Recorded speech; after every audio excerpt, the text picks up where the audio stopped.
அன்பர்களுக்கு வணக்கம். அறம்பாடி சித்தர் பாடல் எண் 60 பார்ப்போம். இப்பாடலில் கல்கிநாதனின் உடலின் அங்க அடையாளங்கள் மச்சங்களை சொல்கிறார் சித்தர். கைலை மாமலையில் இறைவனை நோக்கி கடும் தவம் இருந்ததால் தனக்கு சில வரங்கள் கிடைக்க பெற்றதாகவும் அதன் மூலம் ஞான கண்ணால் கல்கிநாதனின் உடல் அடையாளங்களை கண்டு கொண்டதாகவும் பாடலில் சொல்கிறார் சித்தர். கல்கிநாதனின் கைகள் தொடங்கும் இடத்திற்கு கீழாக அரை உடம்பில் இனிமையான ஓசை தரும் பறவையினுடைய உடல் போன்ற பகுதி அமைந்திருப்பதை கண்டேன். இறைவனுடையவும் அம்மை பார்வதியினுடையவும் ஆண் குறி பெண் குறிகளை போன்ற அடையாளங்கள். கல்கிநாதனின் வலது கையின் அடியில் வரிசையாக பொன் நகை போல் இருப்பதை கண்டேன். இருபால் குறிகளின் அடையாளங்கள் கொண்ட கைக்குச் சொந்தக்காரன் நாம் கல்கி ஐயன் என்பதை நான் கண்டேன் என்கிறார் அறம்பாடி சித்தர்.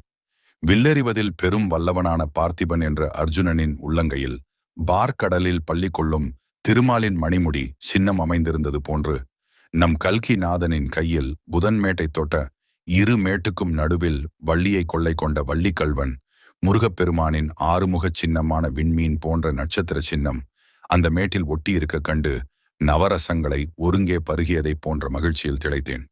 கல்கிநாதனின் இடக்காதர்கில் இலவம் பஞ்சு விதையை போன்ற மரகத மச்சம் இருப்பதைக் கண்டு பரவசமடைந்தேன்.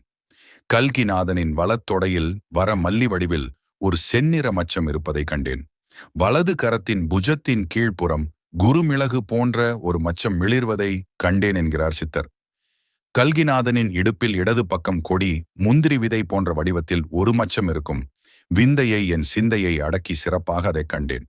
மாந்தர்களே, கல்கிநாதனின் உடலில் கரிமுகனான விநாயகப் பெருமானுடைய 4 கைகள் என்ற நாற்கர சின்னம் கண்ட நாள் முதல் என் மெய்யை நான் மறந்து தூக்கமும் மறந்து சொக்கி நின்றேன்.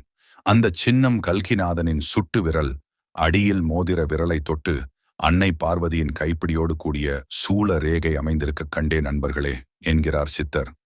ஆகா, இவன்தான் அகிலம் காக்க விண்ணில் இருந்து கீழ் இறங்கி வந்த காவல் திலகம் என்று புகழும் ஞானியர்களைக் கண்டேன். வானுலகத்தேவர்கள் வியக்க, இம்மண்ணில் உள்ளவர்கள் அனைவரும் வணங்க, மன்னவர்களும் வணங்கும் சுயம்புலிங்கம் பொதிந்து நிற்கும் வலது கால் அமைந்த வல்லமை மிக்க கல்கிநாதனின் பாதங்கள் அல்ல, அவைகள் இரண்டும் ஞானியர்கள் கண்ட வேதங்கள் என்று வேத விற்பனர்கள் வேதங்கள் ஓதிட அவர்கள் வாயால் பாடி கழித்திட அவைகளை என் காதுகள் நிறைய கேட்டேன். இந்த இரகசியங்களை எல்லாம் பாட்டால் உலக மக்களுக்கு சொல்கிறேன் என்கிறார் அறம்பாடி சித்தர். வணக்கம் அன்பர்களுக்கு வணக்கம். அறம்பாடி சித்தர் பாடல் எண் 61 பார்ப்போம். இப்பாடலில் கல்கிநாதன் எப்படிப்பட்ட குணநலன் கொண்டவர் என்பதை சொல்கிறார் சித்தர். கல்கிநாதனின் கைகள் வாளேந்தி வீர தீரனாக இருந்தாலும் இந்திரியங்களை வென்று இச்சைகள் துறந்து முனிவர்கள் ரிஷிகளைப் போன்று ஒளியுடைய உடம்பில் ஐங்காயம் பேணும். இகபர சுகங்களை தவிர்த்து அருங்காயம் என்ற பொன் உடலை பெற்று என் நேரமும் தான் நினைத்தபடி விண்ணுக்கும் அங்கிருந்து மண்ணுக்கும் ஆகாயம் அளந்து நிற்கும் விஸ்வரூபனாய் இம்மண்ணுலகிற்கு நல்வாழ்வு தர வந்த அருங்கொடையாய் இப்பூநிலத்தை தன் பொற்கரங்களால் பொதிந்து மண்ணின் மைந்தர்களுக்கு நிம்மதி பெரும் மூச்சை தருவதற்கு பொன்னியின் செல்வனான கல்கிநாதன் புறப்பட்டு வருவானே, இப்பூவுலகே சொல்வதை நீ கேள் என்கிறார் சித்தர். தோள் கொடுத்து தூக்கிச் செல்லும் 4வரின் துணையுடன் தன் இறுதி நேர ஊர்வலத்தில் செல்லும் மனிதன் தோற்றோடிச் செல்லும் இறுதி நேர வாழ்விலிருந்து மீட்சி காண இவ்வுலகை நல் நெறியுடன் மீட்டெடுத்து இவ்வுலக மாந்தர்களின் பாவங்களை சுட்டெரித்து மேல் உலகத்தின் முப்பரிணாமங்களிலும் ஆணைகளை பிறப்பித்து இனிமேல் முழுவதும் தர்ம ஆட்சிதான் என்ற சட்டத்தினை வகுத்து வானுலகமே பார்த்து வியந்து நிற்கும் மேன்மையுடைய அருளாட்சியை அமைப்பதற்கு ஞானசூரியனாக வந்ததிப்பான் கல்கிநாதன் என்கிறார் சித்தர். வெள்ளிப்பாம்பை போன்று வளைந்து நெளிந்தோடும் தென்னாட்டை அலங்கரிக்கும் அருளை தென்குமரி பகவதி தாயின் தேன் போன்ற மடியில் வெள்ளி என்று முளைத்ததைப் போல கல்கிநாதன் வெண்பணியிலும் தவமிருக்கும் சடை முனிவர்கள் வழிமொழிய வந்துவிட்டான். கல்கிநாதன் என்கிறார் சித்தர்.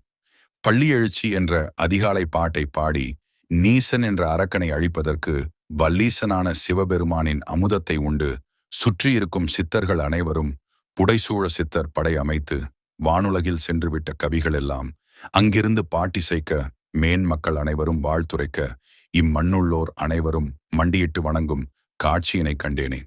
அனலாக தகிக்கும் இவ்வுலகை குளிர்ந்த கூதிர் நிலமாகும் கொற்றவரான அரசன் இவனையே நல்லுலகம் படைக்க தகுதியுடையவராக நான் கண்டேன். கற்றவர்களே, ஞான பண்டிதர்களே, ஆன்மீகம் அறிந்தவர்களே, நல்லோர்களே, இவனை நம்புங்கள். இவனை கண்மணியைப் போன்று காஞ்சனம் போன்ற பொன்மகனாகக் காத்திடுங்கள் என்கிறார் சித்தர். காமம் என்ற கரையை களைந்து மெய் தவம் இருந்து விஷமகற்ற தோலுரித்துச் செல்லும் பாம்பை போன்று வளைந்து நெளிந்தோடி அந்நிய நாடு என்று கருதாமல் அங்குள்ள மக்களுக்கும் வளங்களை வாரி வழங்கும் நதியைப் போன்று அனைவருக்கும் ஒருவனாய் புவியரசனாய் மீண்டு வந்து கண்டம் விட்டு கண்டம் பறந்து சென்று நம் நாட்டின் நன்னெறிகளை தன் திருவாயால் பேருரைகள் ஆற்றி உலகம் கண்டிராத அல்லி மலர்கள் ஒத்த மலர் கரங்களின் கற்பகத் தருவாக கல்கிநாதனை கண்டேன் என்கிறார் சித்தர். இந்த புவனம் புத்துயிர் பெற பொன்னுடல் தரித்து அர்த்த நாரீஸ்வரரின் வரங்கள் அனைத்தும் பெற்ற சீர்வேலன் திருக்குமரன் முருகனாய் வந்துதித்த கல்கிநாதனை காண பிறை சூடி பெருமானே, நீ எனக்கு அருள்வதை என் பெருங்கண்ணால் கண்டேன்.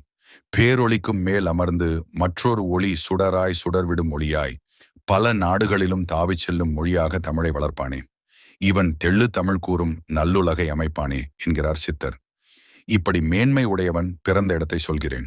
உலகத்தின் தென் திசையான தெக்கண நன்முனையில் திருவரங்கன் பள்ளி கொண்ட திருத்தலத்தில் முக்கண்ணனின் சரிபாதியில் அமர்ந்துள்ள தாயாக அருளும் திருக்கண்ணன் மகிழும் திருத்தலத்தில் கருங்கொடியாள் வள்ளியின் மணாளனாக வந்துதித்தான் என்பதை நான் பார்த்தேன்.